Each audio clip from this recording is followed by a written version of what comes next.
Welcome to Superstar Files, where real cases, hidden details, and shocking truths come to light. Every file has a story, every story leaves a trail. Let's open today's case of Karmelo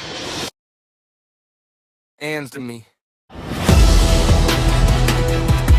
Hey Superstar 5, today we are picking up the case of Karmelo Anthony in Frisco, Texas. Before we dive in, make sure you guys like, comment, subscribe. Now let's get started. The Karmelo Anthony murder trial centers on the fatal stabbing of 62-year-old Austin Milcalf at a Frisco, Texas high school track meet in April 2025. Prosecutors argued it was an unjustified, provoked attack over seating, while Anthony's defense maintains he acted in self-defense during a split-second altercation. On April 2nd, 2025, a confrontation broke out under a team tent where athletes were sheltering from the rain. Witnesses testified that Anthony, a Cincinnati high school student, was asked to lead the tent by students from rival Memorial High School, while Milcalf was a student athlete. Words were exchanged, and witnesses stated Anthony reached into his bag, placed his hand on a 5-inch folding pocket knife, and said, "Touch me and see what happens."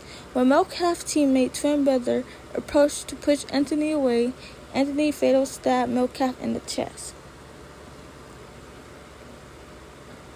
The state rested after calling over 20 witnesses, primarily teenagers, who recounted the events. The defense called witnesses, including Anthony's teammates, to stress that Anthony was cornered, significantly smaller than Milcalf, and reacted out of fear and chaos. When physical contact was initiated, Anthony, now 19 and tried as an adult, did not testify in his own defense. Cameras and auto recording were banned inside the Collin County courtroom due to intense public interest and security concerns. Closing arguments are being made, and if convicted of first-degree murder, Anthony faces a sentence from ranging 5 to life in prison. Karmelo Anthony was found guilty in the death of Austin and was sentenced to 35 years of imprisonment. On June 10th, the day after he was sentenced, he filed an appeal to try to start the trial over again. So the facts that need to be told about this case is that Austin and Hunter, the twins, is 6'1" and about 250-something pounds. Anthony is only 5'8" and about 153 pounds. They did a lot of illegal things on this case, especially getting all the black jurors on this, especially the educated ones. They kicked out all the educated black jurors on this case, which is illegal. And allegedly, the juror or judge, whatever one was there for Karmelo, is friends with the Milcalf dad, or a close friend to one of the Milcalf dad. And I'm gonna also put in the clips right here of when the person, I think he's like a lawyer or something, was talking about the black jurors, how that's so illegal to kick them out of the case. And I'm gonna put that in right here.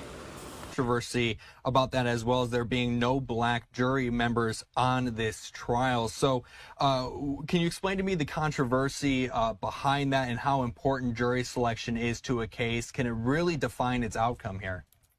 Yeah, jury selection is everything. If you can get the right jurors for your, who are hopefully going to see the case your way as a prosecutor, you're golden. But don't forget, you need 12 people on that jury who are going to find that you met your burden of proof. As the defense, I only need one person to say, hold on a second, this was a self-defense case, and my client potentially gets an acquittal. So there's the dichotomy in the jury selection. Now, the jury is supposed to reflect the community. It's supposed to be a jury of the defendant's peers. And I think from the defense perspective, they potentially have a get-out-of-jail-free card here. And as a prosecutor, as a former prosecutor, I cannot believe the prosecution actually made this mistake to exclude all of the African-American jurors, knowing you had an African-American defendant, knowing that you had a bunch of people outside the courthouse who feel that they're not, that their community, the African-American community, is not going to get a fair trial, I think is a big mistake. And that's just not a random person in the suit speaking. That's in the prosecutor itself. He's a prosecutor himself. So just imagine that. And now in this next clip, I'm going to show you guys is the 3 people who asked to watch the video and who've seen the video. Detail to detail. And I'm going to put every person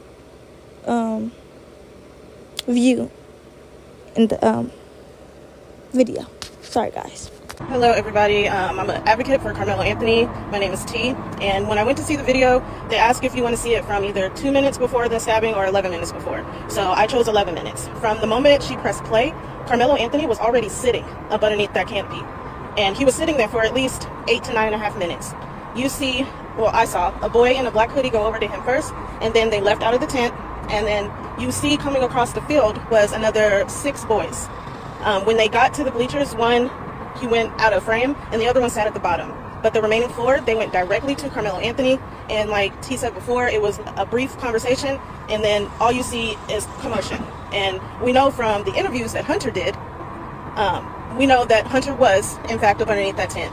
The next thing you see, you can see Karmelo, in the midst of them assaulting him, you can see Karmelo trying to back out, but he gets pulled back forward. The next thing you see is Karmelo, he comes shooting out the back, but he's still not standing. And he had to like kind of crab crawl backwards, and he had to like jerk away from them because they still had a hold of his hoodie. He goes up a couple bleachers and he's looking around for which way to go. He runs diagonally down the bleachers and then he falls. At the time of him falling, that's when I noticed another 3 boys coming down the bleachers chasing after him. But once Karmelo got up, he took off. You didn't see him for the rest of the video. At no point in that video do you see Hunter holding his brother. At no point in that video do you see those boys ever going back to the tent and sitting down. That was all a lie. That's the first person who saw the video. Now I'm gonna show you guys the guy who saw the other video. Well, the same video, but like the other person who saw it. You seen the video on 2 hours. Was it clear enough or was it fuzzy or what? No, it was clear. It was clear enough where you can see the actual individual raindrops come by the camera. Okay. That's how clear it is. You actually see them walking up. You see that Karmelo is already up under there. He's under there minding his business. Dodging the rain or? Yeah, it was still raining. Right. So that day we were under a tornado watch. Right. We were under thunderstorm warning, and we know we had already had some light rain then, and it started raining again. Then it was over with for the day. Okay. So that's kind of what happened on that day. But they were at a rain delay already, and so during that time when that happened, the twins, their 2 buddies, and a few other kids, because there was a few kids involved with them. They were all coming from the direction of the middle school, coming walking back up. Right. On the video, you can see those 4 that actually was involved, and maybe about 3 or 4 others that was with them, skipping up, trying to catch up behind. One veered off probably toward his way to go to the coach, and kind of distract him a little bit. And then the other 4 came walking together. One went in front of them, went past. Right. The other 4 went and they surrounded Karmelo. If you're Karmelo, And they showed it on that video. It's on the video. Okay, come on. You can see him walk. I'm gonna say little stuff. I'll put it this way. Okay. They actually tell you when you're watching the video, pay attention to this corner right here, because if you look anywhere else, you might miss different things. Okay. So watch those 4. Here, there are 4 right there coming up. Right. That's exactly what they say. Okay. And so you have no way to be confused that it's those 4. Okay. So they come up, they surround them, and it's an immediate moment of not even a few seconds of pause. Then that's when they jump. And So they actually did jump him. Yeah, it wasn't just no touch. It wasn't just all that moment. Yeah, it was a push. It was all kind of things. But Austin pushed, Hunter hit, and then everybody swung. But at the same time, So it's more than the twins that got some licks on. 4. So it showed that in the video. Yes, in the video. So again, you have Hunter and Austin standing in the middle. Okay. And you have the light bright boy here, and you have the darker boy here. Okay. I think that's what I remember. So I have to go back and think about it. But that's where they were. One was going up and down while they were talking, kind of pushing or whatever he was doing. Austin and Hunter was in front. So where they're talking about grabbing bags, Hunter actually said that I grabbed his bag. Right. And then later on, he said that Austin threw the bag. Okay. Jeff also said the same thing. And so that's them both antagonizing. And we know under Texas law. Time for the third person who saw the video. Tony Sturdivant. I was one of the individuals that put in a FOIA request to see the video. What I saw was starkly different from the testimony that I heard given in the trial. There were 6 kids that walked up, 2 splintered off. I guess that part of was introduced in the trial where they went to deflect the coach. The other 4 walked directly to Karmelo Anthony. There was a brief conversation, I say maybe 20, 30 seconds, and from there a scuffle ensued. It didn't last long. Karmelo backed out the canopy. He looked one way, looked to the left, and flew down those bleachers. Now this is the video that was presented to us. This is the question that I have though. Why wasn't that video presented in court? And is it the true video? Because again, it's starkly different from the testimony given in the trial. Karmelo Anthony flew down those bleachers, fell at the bottom of the bleachers, got up, took off. It was maybe 2 or 3 kids that you can see kind of give chase, but Karmelo was gone, so they weren't even going to put a finger on him and touch him. Again, there was a scuffle that ensued at the top of the bleachers, and Karmelo got it there. But I don't know why that was not brought up in court. I don't know why that was shown. I don't know if the ISD gave us a bogus ass video. I don't know, but that's what I saw. Now, another thing that needs to be said is the video from the doctor and the video from the jail. it's two different pictures because one is like they edited his face. He's more darker. He don't have the scars. They have him put something around his neck because supposedly he has scars on his neck and all that. And they have something to cover it. And one of his locks is missing, and he had like a knot on his face. So I'm gonna try to put those in the pictures in here as well. We're going to have to cover the background for a minute so you can actually see this. On the side, the right side of my side is the right side. On the right side, you can see right there it's the lock missing, and then his I think that's his left eye. You can see, or his right. You can see he has a knot all around that. So, like, you could tell a fight has been had. It's not no questions asked. A fight did happen. Just not no little push and push. Like, what two men or boys just gonna push? That doesn't make sense. Now, let me show you guys the one from the doctors. This is the one from the jail. As you can see, they got some covering up his neck because it was supposedly, allegedly, scars on his neck. And then you can still see how he's more darker complexion than he was in the doctor one.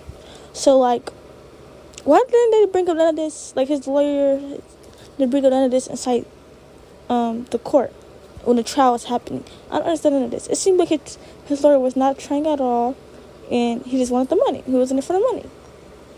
But that's all I have for now. Talk to you guys later. Make sure you guys like, comment, subscribe, hit that bell so I'll post in the video.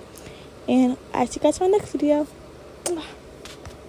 Welcome to Superstar Files, where real cases, hidden details, and shocking truths come to light. Every file has a story. Every story leaves a trail. Let's open today's case of Karmelo Anthony.